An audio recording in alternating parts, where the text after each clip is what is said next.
Au nom du Père, du Fils et du Saint-Esprit. Amen. Une grande joie d'être là à nouveau pour ce temps de Lex Divina. Et on va travailler la parole de Dieu. Et aussi, je te rappelle que c'est très important de faire ta Lex Divina chaque jour avant d'écouter ce programme de Lex Divina.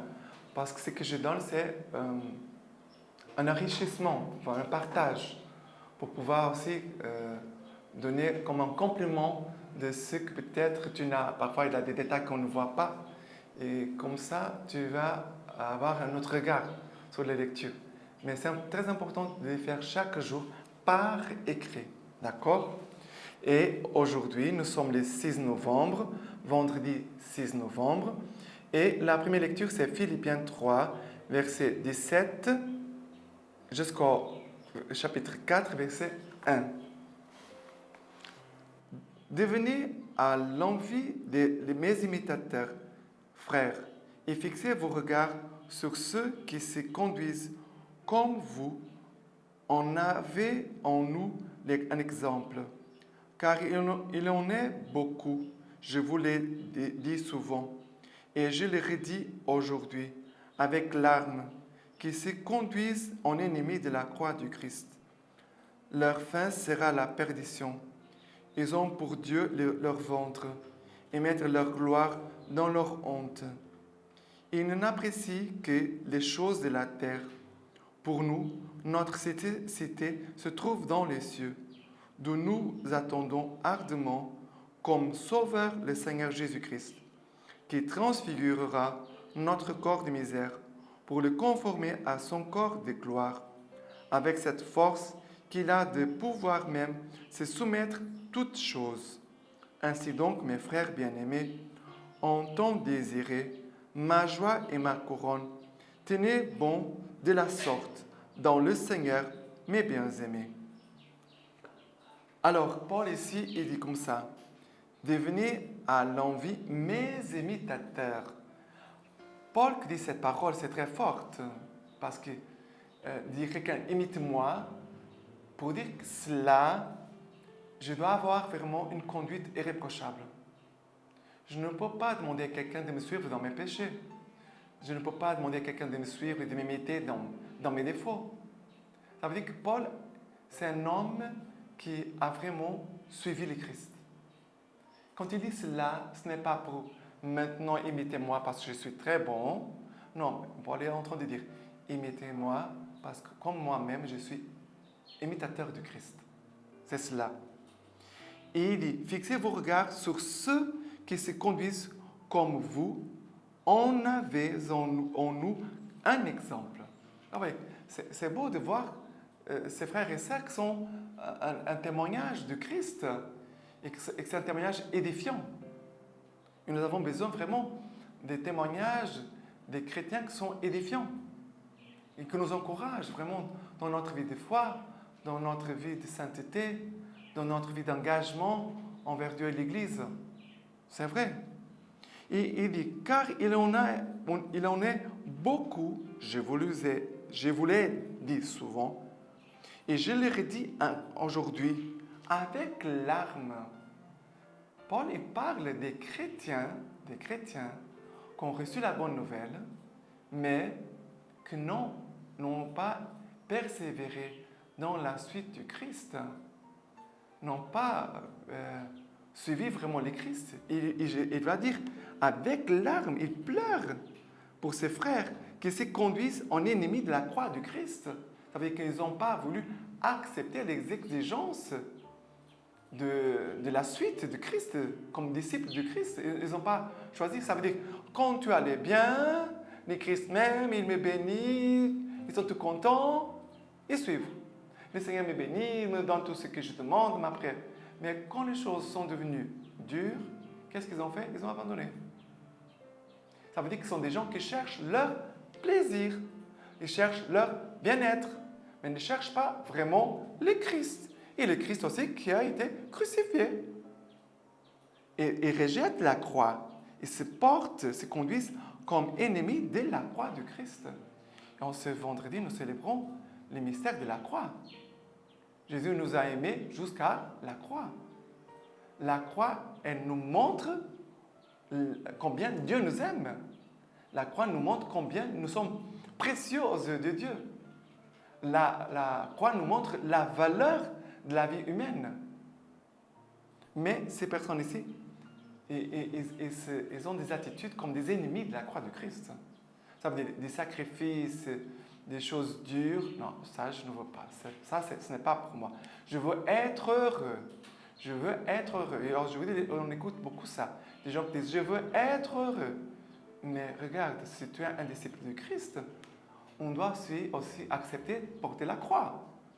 Sinon, nous ne sommes pas disciples de Christ. Nous sommes disciples de nous-mêmes. Et après, Paul va dire, leur fin sera la perdition. Ces personnes, voilà, il va dire, qui sont ces personnes qui sont comme des ennemis de la croix du Christ? Il dit, leur fin sera la perdition. Ils ont pour Dieu leur ventre. Oh oh. Ça veut dire qu'ils sont centrés sur leur ventre. Voilà, je veux manger, je veux avoir beaucoup de choses à manger, dormir et manger et boire. Voilà. Et après, il dit, ils mettent leur gloire dans leur honte. Ça veut dire qu'ils sont des gens qui ont des conduites impures. Leurs attitudes sont charnelles dans le sens sexuel. Et Paul va dire, ils mettent leur gloire dans le sexe, on peut dire comme ça, bon, d'une façon grossière, pardonnez-moi. Ils n'apprécient que les choses de la terre. Ils apprécient que les choses de la terre, les biens de la terre. Pour nous, notre cité se trouve dans les cieux. Paul va dire, voilà, nous sommes ici-bas, nous ne pouvons pas oublier que nous appartenons au ciel. Nous appartenons au ciel. D'où nous attendons ardemment comme sauveur le Seigneur Jésus-Christ, qui transfigurera notre corps de misère pour le conformer à son corps de gloire. Et Paul dit, nous attendons ardemment. Ça veut dire que le cœur brûle. Ça veut dire que ce cœur brûle d'amour pour Jésus en sachant que Jésus, un jour, va transfigurer notre corps de misère parce que nous sommes des pécheurs, c'est vrai. Va transfigurer notre corps de misère pour le conformer à son corps de gloire. Ça veut dire aller comme le corps du Christ, en fait. Le corps du Christ ressuscité. Ainsi, donc, frères bien-aimés, étant désirés, frères bien-aimés, étant désirés, c'est beau la tendresse dont Paul parle. Ma joie et ma couronne. Ma joie et ma couronne. Ça veut dire, vous êtes ma gloire, frère. Vous êtes ma joie et c'est ma gloire. Tenez bon de la sorte dans le Seigneur, mes bien-aimés.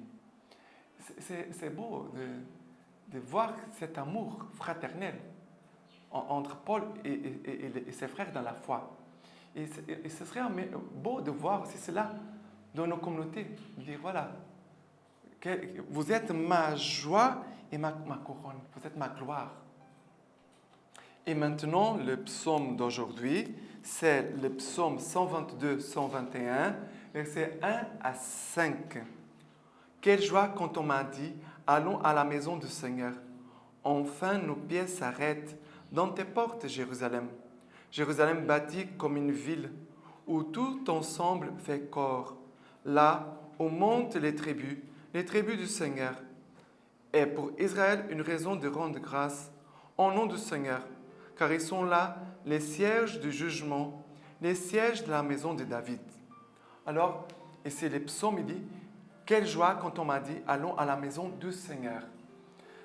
Paul, à tout à l'heure, nous parlait de ces témoignages du Christ, d'être des imitateurs. Et un imitateur de Christ, il montre cette joie d'être allé à la rencontre du Christ et de montrer aux autres cette joie parce que notre monde veut être heureux. Tout le monde veut être heureux. mais on doit montrer que la source de la joie, c'est seulement en Christ que nous la trouvons. La joie, la profonde et vraie joie, elle est dans le Christ Jésus. Et d'une façon spéciale dans l'Eucharistie. C'est pour cela que quand nous allons à la messe, c'est pour trouver la joie, la force de la joie pour nos cœurs. Ah, quelle joie quand on m'a dit, allons à la maison du Seigneur. Après, il va dire, Jérusalem bâtie comme une ville où tout ensemble fait corps. Ça veut dire, cette Jérusalem bâtie comme une ville forte, c'est nous aussi, chacun de nous, dont le Christ veut vraiment faire sa demeure en chacun de nous. Jésus veut vraiment demeurer en nous, comme nous sommes aussi appelés de demeurer en lui. Et après, il dit, car ils sont là, les sièges du jugement, les sièges de la maison de David. Ça veut dire aussi, le Christ nous donnera cette lumière de jugement. Ça veut dire, ce n'est pas pour juger les autres, mais pour avoir le discernement de pouvoir montrer aussi les chemins du Christ. D'être ceux qui sont comme des signes du Christ pour leurs frères et sœurs. C'est très important. OK? Et maintenant, l'évangile d'aujourd'hui, c'est Luc chapitre 16, versets 1 à 8. Luc 16, versets 1 à 8. Il disait encore à ses disciples, il était un homme riche qui avait un intendant, et celui-ci lui fut dénoncé comme dilapidant dans ses biens. Et il le fit appeler et lui dit, « Qu'est-ce que j'entends dire de toi? Rends compte de ta gestion, car tu ne peux plus gérer mes biens. Désormais. L'intendant se dit en lui-même, « Que vais-je faire puisque mon maître me retire la gérance? Piocher, je n'ai pas la force. Mendier, j'aurai honte. Ah, je sais ce que je vais faire. Pour qu'une fois relevé de ma gérance, il y en ait qui m'accueillent chez eux. Et faisant venir un à un les débiteurs de son maître, il dit au premier, « Combien dois-tu à mon maître? 100 barils d'huile. » dit-il. Il lui dit, « Prends ton billet, assieds-toi et écris vite 50. » Puis il dit à un autre, « Et toi, combien dois-tu? » « 100 mesures de blé, dit-il. Il lui dit, « Prends ton billet et écris 80. » Et le maître loua cet intendant malhonnête d'avoir agi de façon avisée, car les fils de ce monde-ci sont plus avisés envers leurs propres congénères que les fils de la lumière. Alors, ici, l'Évangile parle d'un homme qui avait beaucoup de richesses et qui avait un intendant qui fut dénoncé comme dilapidant ses biens. Ça veut dire qu'il ne gérait pas les biens d'une façon honnête. Ça veut dire qu'il était malhonnête. Et qu'est-ce qui se passe? Première chose, le Seigneur fait toujours confiance à ses enfants. Dieu, notre Père, fait confiance à ses biens. De ses biens à nous, ses enfants. Il a confiance en nous. Il attend de nous quoi? Que nous soyons sérieux, que nous soyons confiables. Je pense que pour ces maîtres ici de cet évangile, d'appeler son intendant à qui il faisait confiance de la gérance de tous ses biens, il était malheureux, hein? Il était triste de le renvoyer. Il dit, rends compte de ta gestion, car tu ne peux plus gérer mes biens, désormais. Ce serait triste que Dieu vienne nous dire la même chose à nous. Et regardez que le Seigneur nous fait toujours confiance, il a toujours des choses à gérer. Notre propre vie, peut-être les membres de nos familles, des amis, des personnes avec qui nous travaillons. Le Seigneur nous confie toujours des âmes, des personnes et des biens aussi. Et qu'est-ce qui se passe? L'entendant, il ne demande pas pardon, il n'a pas de regret de ce qu'il a fait, aucun regret. Il aurait pu dire, mais c'est vrai, mon Seigneur m'avait fait tellement confiance et j'ai fait beaucoup de choses graves. Je vais lui demander pardon. Je vais me repentir. Mais rien, non. Il ne revient pas en arrière. Qu'est-ce qu'il fait? Il va appeler d'autres personnes qui avaient des dettes envers son Seigneur et va avoir trouvé aussi des malhonnêtes, aussi d'autres personnes malhonnêtes. Mais avant, il dit, piocher, je n'ai pas la force. Mendier, j'ai honte.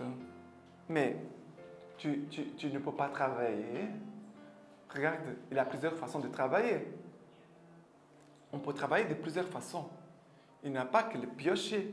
Mais cet homme, il est malhonnête, il est paresseux, en fait. Il est paresseux. Ah, je ne peux pas piocher. Non, tu peux. Peut-être pas si vite comme les autres, mais tu pourras le faire. Mais tu es paresseux.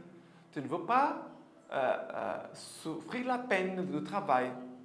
Tu es malhonnête et tu es paresseux. Mendier, tu es orgueilleux. Tu es orgueilleux. Alors, à demander de l'aide, tu ne vas pas demander. Parce que tu es orgueilleux. Parce que tu ne veux pas que les autres sachent le mal que tu as fait. C'est pour cela qu'il a honte. Parce que les gens vont dire, mais tu n'avais pas de travail. Ah. Alors, on voit ici beaucoup de péchés. Beaucoup de péchés. Et après, il va aussi entraîner les autres derrière ces péchés. Il va dire à la personne, combien tu dois à mon maître? Son baril d'huile va écrire 50. Ça veut dire un malhonnête, il a des amis malhonnêtes. Un homme de bien va avoir des amis de bien. Celui qui est bon, il se met avec les bons. Celui qui est mauvais se met avec les mauvais. Voilà, c'est cela que nous sommes en train de nous montrer ici. Hein? Quelles sont les amitiés que nous avons? Quel genre d'amitié nous faisons? Des amitiés vers le bien ou des amitiés vers le mal? Vers le péché, les malhonnêtetés? Et après, Jésus va dire, car les fils de ce monde-ci sont plus avisés envers leurs propres congénères que les fils de la lumière. Mais les fils des ténèbres, et voilà, ils sont des amis entre eux, ils se mettent ensemble. Mais nous, les amis de Dieu, les enfants de la lumière, nous devons aider aussi à mettre de la lumière. Et l'aider, ceux qui sont plus faibles parfois, qu'ils puissent s'approcher de la lumière, du bien et d'une vie droite selon le cœur de Dieu. Pour finir, voilà que en ce vendredi, la parole, la lecture patristique de Saint Grégoire, évêque de Nazianze. Homélie pour la mort de son frère Césaire. Qu'est-ce que l'homme pour que tu te souviennes de lui? Nous portons seulement en nous l'empreinte de Dieu par qui et pour qui nous sommes créés. Cette empreinte nous a formés et marqués de telle sorte qu'elle seule permet de nous reconnaître. Si nous pouvions être ce que nous espérons, selon la grande bonté de ce Dieu généreux et en bienfait, il demande peu pour accorder beaucoup.